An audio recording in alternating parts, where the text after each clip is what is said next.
This is a 7 News Weather Alert.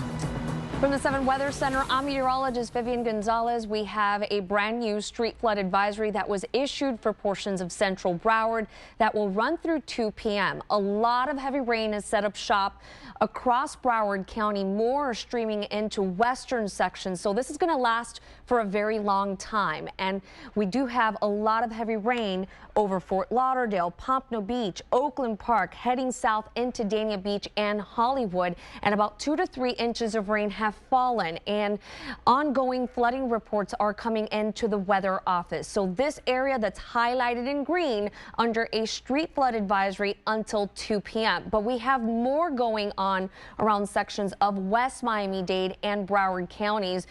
Heavy rain, frequent lightning, and gusty winds in excess of 45 miles per hour, prompting significant weather advisories for these areas, and that will take us into 11:45 and noon. But again, street flood advisory for central Broward will run through 2 p.m. for sections of Fort Lauderdale, Pompano, Hollywood, and Dania Beach. I'll be back with another update on 7 News at noon.